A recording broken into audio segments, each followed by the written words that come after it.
Screenshots. Yeah, boy.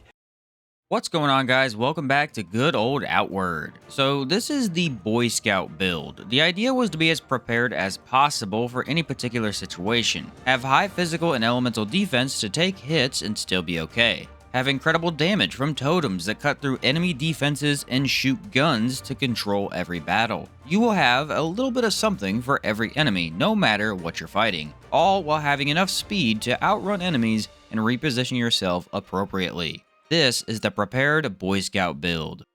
For your skill trees, you want to take Mercenary, Cabal Hermit, and Primal Ritualist. Mercenary grants you several powerful gun skills, mainly Blood Bullet, the ability to create bullets out of your enemy's blood, avoiding the reload altogether. Frost Shot can be incredibly powerful as well, although you do need to prepare that one beforehand. Then of course we have Iron Shot, which inflicts pain and does loads of impact. As for passives, you become faster and get a lot of reduced stamina cost while running. This means that dodging still eats our stamina, but as long as you run, you'll never run out. Mercenary is pretty great for getting around better and can let you avoid sticky situations with ease.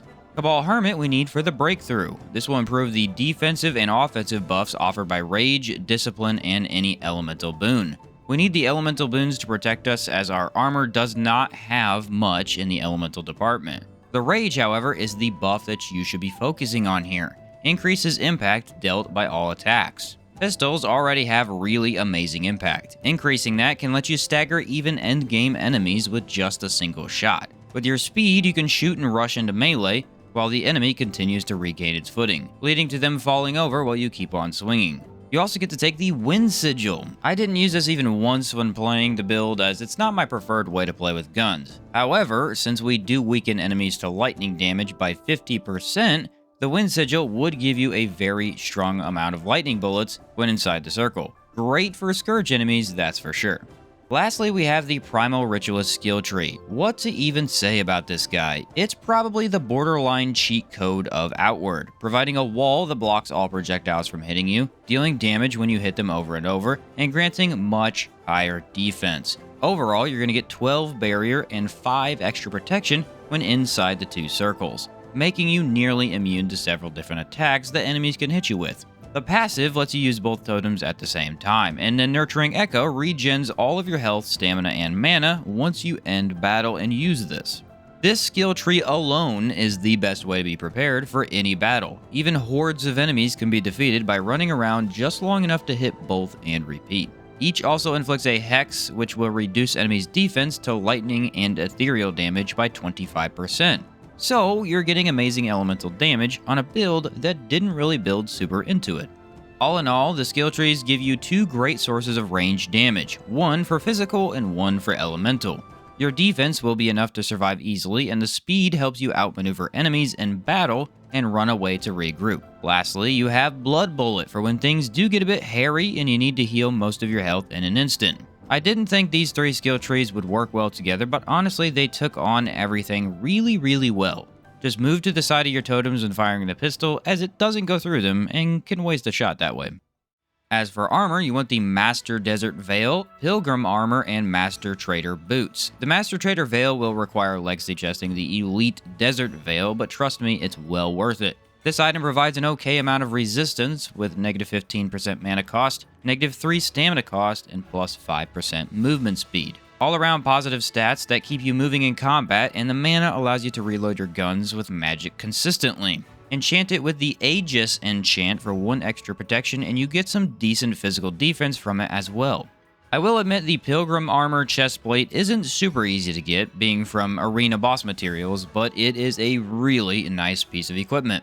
Offering a bit of protection, a whopping 30 physical resistance, which is crazy, weather defense, nice impact resist, and an extra 10 pouch bonus. It doesn't have overbearing red stats that hurt you deeply, and provides all kinds of things that are helpful for the general gameplay.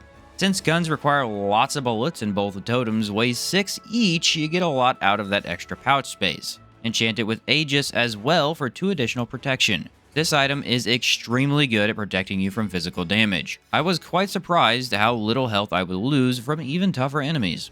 Lastly, we have the Master Trader Boots. I mean, come on, we all love these things, right? Being relatively easy to get from loot in the Hallowed Marsh, they provide not great defense. What they do offer is weather defense, more pouch space, and a ton of movement speed. With -5 stamina cost and such high movement speed, you can run forever and get places quickly. Really pairing well with the mercenary skill tree that we took. Enchant this with Flux to gain even more movement speed and a plus 5% lightning damage bonus. The damage bonus is minimal at best, I will agree, but again, the totem and lightning bullets will hit pretty darn hard if you choose to use that synergy. Altogether, you have a very fast set of armor with mostly positive attributes, granting good defense and overall solid gameplay as you travel around the world.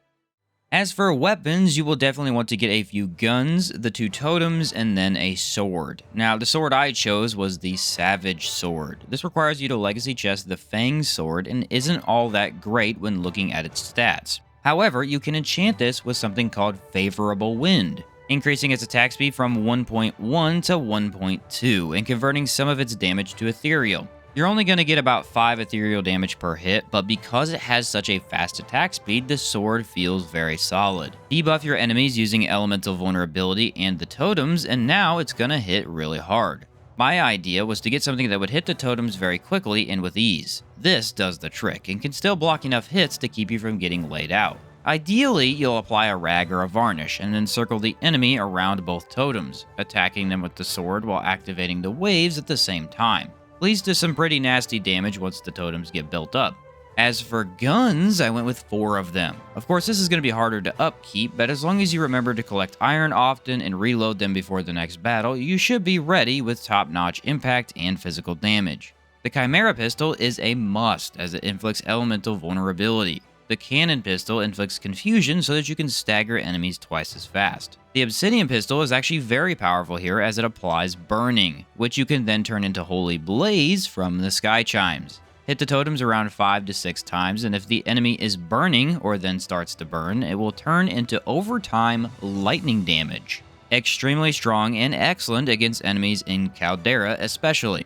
Lastly, I ran with the Vigilante Pistol. You'll need to legacy chest a Militia Pistol to get this guy, but it matches the best pistols in terms of damage and has almost the exact same impact as the Cannon Pistol, leading to a high-powered shot that can move you forward with ease.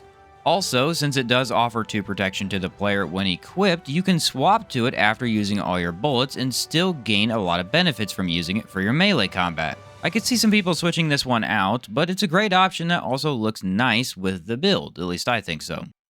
Funnily enough, when I went to record this, I did not take a faction yet. Wasn't really sure what I wanted to take or needed at the time, and after messing around, I think all of them are pretty good options. So a very flexible build here. That being said, Heroic Kingdom would be my personal choice. Typically, when running pistols, it's best to go that route, as more damage makes them pretty darn good. And since your totems would get increased as well, it's going to make some of those tanky enemies seem a lot more squishy in terms of health. For extra equipment, I recommend the Mephinos Trading Backpack. It would be kind of silly not to run this big guy since we have so much weight from bullets and the 12 guaranteed from running with 2 totems. Looks pretty well for a Boy Scout who's always prepared, and honestly, who doesn't love maxed out Loot Goblin mode? As for a tent, I would highly recommend the Luxury Tent. Sounds odd as our stamina is already so good. However, if you end up needing to dodge a lot, your stamina will still deplete rather quickly. An alternative would be the Caligray Bone Cage if you aren't worried about it. Extra physical damage is great for any gun build. Mana is not something that's super important for this build, but you do need enough to use the Blood Bullet skill. Grab a total of 2 points at either ley line for 40 mana. This, with Peacemaker's Elixir at the end of your faction quest, will bring you up to 60. Enough to use when you need it. Don't forget we have the skill Nurturing Echo. Anytime you get done with battle, you're going to need to use this on your totems, and it can fully regen your mana. The amount refilled does depend on how many times you hit the totem, but if it's worth putting them down, I found it pretty much gave you all of your blue juice back.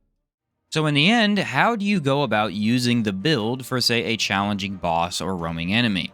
Start by making sure all 4 of your guns are loaded. Have one with Ice Shot, one with Iron Shot, and the other 2 are up to you. Probably regular bullets at that point. Place down both totems just before reaching the enemy and use the Wind Sigil if you plan to mess with the lightning. Buff with all of your boons and get the enemy's attention. If it's a serious threat, make sure to have a rag or varnish that the enemy's weak to, but even without, you should be okay. Now it's time to unload everything we've prepared for. Fire the Chimera pistol first and then the cannon pistol. Run the enemy into your totems and start hitting them. When you feel you need some space, fire off one of the last 2 guns. This can stagger pretty much anything at that point. Then use the last bullet to do the same. If you continue to circle around hitting your chime and drum, the enemy will eventually die. And with all the statuses, you can control the enemy easily. When things get tricky, which does happen from time to time, you have Blood Bullet as a backup. Now, usually Blood Bullet can't outright save you from mega damage. However, we have some incredible defense. High protection, high physical resistance, good barrier, and some elemental resistance. Meaning almost nothing can outright defeat us in an instant. So Blood Bullet can continue to heal through the damage every 15 seconds if you're occasionally making some mistakes. I am reasonably familiar with Outward and how its combat works, so the game is a bit easier for me depending on who I'm fighting. But I mean it when I say that this build is hard to die with. Enemies simply cannot catch you and are severely crippled by your many debuffs. Add in the infinite damage that totems can deal, and with enough time you will eventually win no matter what. Enemies with insane stagger resistance can still be challenging if you melee more, and getting knocked to the ground will ruin your day every time. But with this much defense and ease of healing, you should come out on top. And then, best part of all, you can take on hordes of enemies all at once. Towards the end here, I was simply baiting as many enemies as I could get into the circles, because the more the totems hit at once, the faster their damage amps up, leading to 4 total hits, killing several sharks at once, or an army of bandits. The nice thing is, you're ready for any situation. Totems can carry no matter who you're facing, and when you have the guns and varnish ready, you're a force to be reckoned with. Hopefully you did enjoy this video, and if you did, a like down below would be amazing. It's been a bit since I hopped back into this game, so I wanted to build that could sort of make up for some of my shortcomings. Ultimately, the Boy Scout helped me take down every tough enemy without any frustration at all, and the extra running speed makes getting around a breeze. I cannot tell you how fun it is to run forever and get across all the maps in about a minute or two. This has been the Boy Scout build, and hopefully you're now prepared to take on Outward.